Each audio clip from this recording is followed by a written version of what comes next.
بسم اللہ الرحمن الرحیم۔ السلام علیکم۔ ایک بادشاہ کا وزیر بہت ہی عقل مند تھا۔ اس نے اپنی عقل مندی سے دربار کے بہت سے مسائل حل کیے تھے۔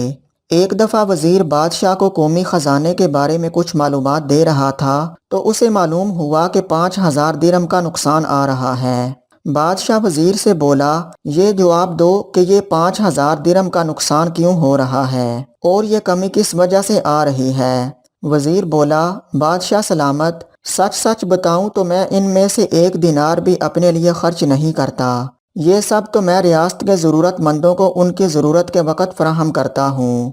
یہ سن کر بادشاہ کو بہت غصہ آیا اور بولا کہ تم میری دولت اور میرا خزانہ میری اجازت کے بغیر لوگوں میں بانٹتے پھر رہے ہو۔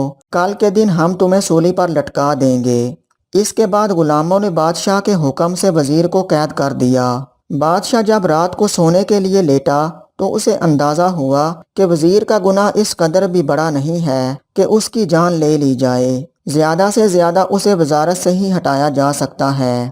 لہذا صبح اس نے وزیر کو بلوایا اور بھرے دربار کے سامنے اس سے کہا کہ میں تمہیں جان سے مارنے کا حکم نہیں دیتا، مگر تم سے اتنا کہتا ہوں، اگر تم نے میرے 2 سوالات کا جواب دے دیا تو میں تمہیں معاف کر دوں گا اور تمہاری وزارت تمہیں واپس مل جائے گی، مگر یاد رکھو یہ سوالات تمہاری ذہانت ماپنے کے لیے ہوں گے۔ وزیر راضی ہوا اور کہا کہ میں ہر قسم کے ذہنی امتحان اور آزمائش کے لیے تیار ہوں۔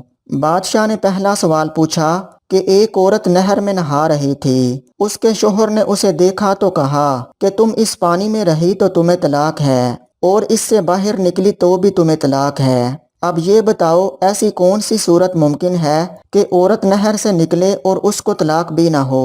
وزیر بولا، بادشاہ سلامت، نہر کا پانی ٹھہرا ہوا پانی نہیں ہوتا اور وہ پانی بہہ جاتا ہے۔ جس پانی میں وہ اس وقت تھی جب اس کے شوہر نے طلاق کی بات کی تھی تو وہ پانی تو بہہ گیا۔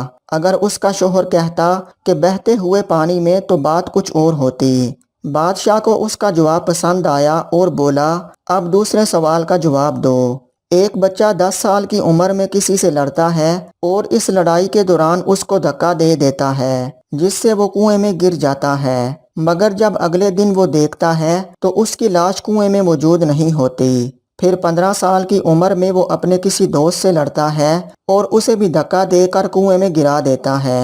اگلے دن اس کی لاش بھی غائب ہو جاتی ہے۔ وہ بڑا ہو جاتا ہے اور کسی لڑکی سے شادی کر لیتا ہے۔ شادی کے بعد بیوی کے چال چلن درست نہیں ہوتے تو وہ اسے مار کر اسی کنویں میں پھینک دیتا ہے اور اگلے دن دیکھتا ہے تو اس کی لاش بھی موجود نہیں ہوتی۔ 30 سال کی عمر میں کسی بدگمانی کی وجہ سے بڑے بھائی کو مار دیتا ہے اور اسی کنویں میں پھینک دیتا ہے تاکہ ثبوت مٹ جائیں، مگر اگلے دن دیکھتا ہے تو اس کی لاش وہاں موجود ہوتی ہے۔ بتاؤ ایسا کیوں؟ وزیر بولا، بادشاہ سلامت، اس بھائی کی لاش اس لیے غائب نہیں ہوتی کیونکہ پہلے وہ جتنے لوگوں کو کنویں میں دھکیل چکا تھا اس کے بڑے بھائی نے ان کی لاش نکال کر قبر میں دفن کر دی تاکہ چھوٹے بھائی پہ کوئی الزام نہ لگے، مگر جب اس نے بڑے بھائی کو قتل کر کے کنویں میں ڈالا تو اس وقت اس لاش کو نکالنے والا خود ہی مر چکا تھا، تو وہ لاش کیسے غائب ہو سکتی تھی؟ بادشاہ وزیر کے جوابات سے متاثر ہوا اور اس کو اس کی وزارت لوٹا دی۔ دوستو، ہم زندگی کے بہت سے مسائل اپنی ذہانت سے حل کر سکتے ہیں، مگر ہم نے اپنی ذہانت کو استعمال کرنا چھوڑ دیا ہے۔ اس کہانی میں جو بہترین سبق مجھے پسند آیا وہ دوسرے سوال کا جواب تھا۔ چھوٹے بھائی نے اپنے محسن کو ہی مار ڈالا اور خود خدشے میں پھنس گیا۔ بعض دفعہ ہم اپنی بے دہانی میں اپنے ہی محسن کو تکلیف پہنچا دیتے ہیں اور پھر ہاتھ ملتے رہ جاتے ہیں۔